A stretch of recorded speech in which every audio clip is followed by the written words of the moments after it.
Good morning students, maths teacher பேசுகிறேன். இன்றைக்கி 10th ஸ்டாண்டர்டில் கொஸ்டின் பேப்பர் மாடல் 1ல் 6லேருந்து 11 கொஸ்டின் வரைக்கும் பார்க்கலாம், 1 மார்க்கில். ஓகே ஸ்டூடெண்ட்ஸ், இன்றைக்கு கொரோனா தொற்றின் மூலம் பல பேர் ரொம்ப கஷ்டப்படுறாங்க. அதனால் நீங்கள் மாஸ்க் போட்டுக்கொண்டு மற்றவர்களிடம் டிஸ்டன்ஸ் கீப்பப் பண்ணி, மேலும் அடிக்கடி கைகளை சோப்பு தண்ணீரால் சுத்தம் செய்து கொண்டு உங்களை நீங்கள் பாதுகாப்பாக வைத்திருக்கும்படி கேட்டுக்கொள்கிறேன். வாங்க சப்ஜெக்டுக்குள்ளே போகலாம். 6th question, sin alpha plus cosecant alpha the whole square plus cos alpha plus secant alpha the whole square. நான் படிக்கிறத நல்லா கவனிச்சுட்டு அதே மாதிரி படித்து ப்ராக்டிஸ் பண்ணும்படி கேட்டுக்கொள்கிறேன். is equal to k plus tan squared alpha plus cot squared alpha எனில் k இன் மதிப்பு என்ன அப்படின்னு கேட்குறாங்க. if sin alpha plus cosecant alpha the whole squared plus cos alpha plus secant alpha the whole squared equal to k plus tan squared alpha plus cot squared alpha, then the value of k is equal to என்னன்னு கேட்குறாங்க. அதுக்கு B answer 7 எப்படி வருதுன்னு சொல்கிறேன் பாரு, explanation. அதாவது இந்த sine alpha plus cosine the whole ஸ்கொயர்ன்றது a plus b the whole square ஃபார்முலாவில் இருக்குது. A plus b the whole square, a இருக்கிற இடத்துல சைன் ஆல்ஃபா, பி இருக்கிற இடத்துல கொசிக்கன் ஆல்ஃபா. இப்போ a square plus b square plus 2ab, அது மாதிரி தான் நான் இங்கே எழுதியிருக்கிறேன். sin squared alpha plus cosecant squared alpha plus 2 into sin alpha cosecant alpha. அதே மாதிரி தான் இதுவும் cos squared alpha plus secant squared alpha plus 2 cos alpha into secant alpha. இப்போ எல்லா ஸ்கொயர்டையும் ஒட்டுக்கா எழுதிக்கலாம். sin squared alpha இந்த cos squared alpha, அதாவது sin squared alphaவும் plus cos squared alphaவும் அது ஒரு ஃபார்முலா, ரெண்டுத்தையும் கூட்டினா 1ன்னு வரும். அதே மாதிரி cosecant squared alpha plus secant squared alpha, அதாவது cosecant squared alphaனா என்னன்னா 1 plus cot squared alpha, அது ஒரு ஃபார்முலா. cosecant squared alphaன்றது என்னது 1 plus cot squared alpha. அதே மாதிரி secant squared alphaன்றது 1 plus tan squared alpha plus 2 sin alpha. cosecant alphaன்றது 1 by sin alpha, அதுவும் formula. Plus 2 cos alpha, secant alphaன்றது 1 by cos alpha.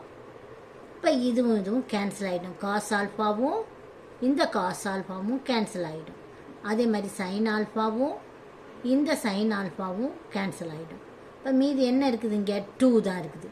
2 into 1 2, அதுதான் இங்கே எழுதியிருக்கேன். அதே மாதிரி 2 into 1 2, அதாவது இந்த 1, அப்புறம் இங்கே 1, அப்புறம் இந்த 1, அப்புறம் இந்த 2 இதெல்லாம் கம்பைன் பண்ணி எழுதியிருக்கிறேன். அப்புறம் cot squared alpha plus tan squared alpha that is equal to opposite side என்னது, கே tan squared alpha cot squared alpha. இப்போ இந்த காட் ஸ்கொயர்ட் ஆல்ஃபாவும் இந்த டேன் ஸ்கொயர்ட் ஆல்ஃபா இந்த இது ரெண்டும் கேன்சல் ஆகிடும். அப்போ கே ஈக்குவல் டு 2 + 2 4 6 7, அதான் ஆன்சர். புரிஞ்சிருக்கும்னு நினைக்கிறேன். ஃபாலோ பண்ணிகிட்டே வாங்க. அடுத்தது 7வது கொஸ்டின், ஒரு உருளையின் ஆரம் அதன் உயரத்தின் 1/3 பங்கு எனில் அதன் மொத்த புறப்பரப்பு கேட்குறாங்க. இங்கிலீஷ்லேயே அதுதான், அது டோட்டல் சர்ஃபேஸ் ஏரியா. மொத்த புறப்பரப்புனா டோட்டல் சர்ஃபேஸ் ஏரியா. இப்போ ஆப்ஷன் 4 ஆப்ஷன் கொடுத்துருக்குறாங்க. இப்போ உருளையின் ஆரம் ஆர் ஈக்குவல் டு உயரத்தில் 1/3 பங்கு, அதனால் ஹெச், அதாவது 1 into h by 3. Radius of the cylinder எது, ஆறுன்றது என்னது, ரேடியஸ் ஆஃப் தி சிலிண்டர் இங்கிலீஷில். So explanation, total surface area of the cylinder, அதாவது மொத்த புறப்பரப்பு. அதுக்கு ஃபார்முலா வந்து 2πr into h plus r. இந்த ஆறுன்ற இடத்துல தான் h by 3ன்னு போடணும். ஆறுன்ற இடத்துல என்ன போடணும், h by 3. அப்போ சிம்பிளிஃபை பண்ணும்போது 3h plus h 4h by 3ன்னு வரும். இப்போ 3 × 3 9, 4 2 8. ஸோ 4 2 8 பை ஹெச், இந்த ஹெச்சையும் பெருக்குனா h². So 8πh² by 9. அதுதான் answer. So C is the answer. C is 8 by h squared by 9. அதுதான் சி தான் answer. Okay, next 8th question. கொடுக்கப்பட்டுள்ளவைகளில் எது தவறானது அப்படின்னு கேட்குறாங்க. இது ப்ராபபிலிட்டி சம், அதாவது நிகழ்தகவு கணக்கில் வருது. இப்போ என்னென்னா ஆன்சர் வந்து P of A is greater than 1. இதுதான் தவறானது. எப்படின்னா நம்மளுக்கு ப்ராபபிலிட்டியில் நிகழ்தகவில் 2 ஃபார்முலா நம்மளுக்கு தெரியும். இது ரெண்டுத்தையும் நல்லா படிச்சுக்கணும். என்ன ஃபார்முலானா ப்ராபபிலிட்டி வந்து ஒரு நிகழ்தகவு 0க்கும் 1க்கும் இடையில தான் வரும் ஆன்சர். அது ஒரு ஃபார்முலா. அடுத்தது P ஆஃப் ஏவையும் P ஆஃப் ஏ பாரையும் கூட்டினா 1ன்னு வரும். அதாவது ஒரு ப்ராபபிலிட்டியும் அடுத்தது ப்ராபபிலிட்டி ரிமைனிங் ப்ராபபிலிட்டியும் கூட்டுனா நம்மளுக்கு மொத்தம் என்ன வரும்? 1ன்னு வரும். இது 2 ஃபார்முலாவும் நம்ம நல்லா தெரிஞ்சு வச்சுருக்கிறோம்.